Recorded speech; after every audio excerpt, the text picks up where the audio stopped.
பெங்களூருவில் 19 வயது இளம்பெண் உட்பட ஒரே குடும்பத்தைச் சேர்ந்த 3 பேர் குத்தி கொலை செய்யப்பட்டது அதிர்ச்சியை ஏற்படுத்தியுள்ளது. மூத்த மகள் தனது காதலனுடன் தலைமறைவான நிலையில் மர்மம் விலகுமா? கர்நாடக மாநிலம் பெங்களூருவில் சீகனஹள்ளி பகுதியைச் சேர்ந்தவர் 52 வயதான சோமசுந்தரம். இவர் அங்குள்ள அடுக்குமாடி குடியிருப்பில் மனைவி முத்துலட்சுமி மற்றும் 19 வயதான மகள் சுப்ரியாவுடன் வசித்து வந்தார். இந்த நிலையில் திங்கட்கிழமை இரவில் 3 பேரும் வீட்டில் இருந்துள்ளனர். அப்பொழுது அங்கு வாக்குவாதம் செய்யும் சத்தம் கேட்டுள்ளது.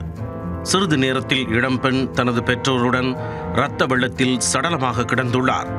அதை பார்த்து அதிர்ச்சி அடைந்த அக்கம் பக்கத்தினர் கேஆர்புரம் போலீசாருக்கு தகவல் கொடுத்துள்ளனர். உடனே விரைந்து வந்த போலீசார் 3 பேரின் உடல்களை கைப்பற்றி உடற்கூராய்விற்காக அரசு மருத்துவமனைக்கு அனுப்பி வைத்தனர். பின்னர் இந்த சம்பவம் குறித்து அப்பகுதியில் உள்ள சிசிடிவி கேமரா காட்சிகளை ஆய்வு மேற்கொண்டு விசாரணை நடத்தினர். முதற்கட்ட விசாரணையில் சோமசுந்தரத்திற்கு மூத்த மகள் ஒருவர் உள்ளது தெரிய வந்துள்ளது. அவர் இளைஞர் ஒருவரை காதலித்து வந்துள்ளார். அதை அறிந்த பெற்றோர் மகளை கண்டித்துள்ளனர். இருப்பினும் அதை பொருட்படுத்தாத இளம்பெண் தனது காதலனுடன் 2 மாதங்களாக தனியாக அறையெடுத்து தங்கியுள்ளார்.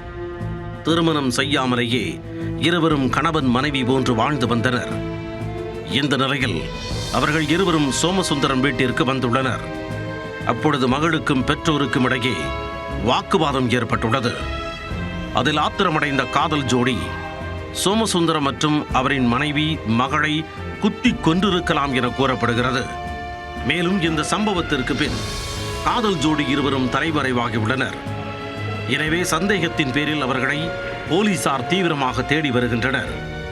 அவர்கள் சிக்கினால் 3 கொலைக்கான காரணம் தெரியவரும் எனவும் கூறியுள்ளனர்.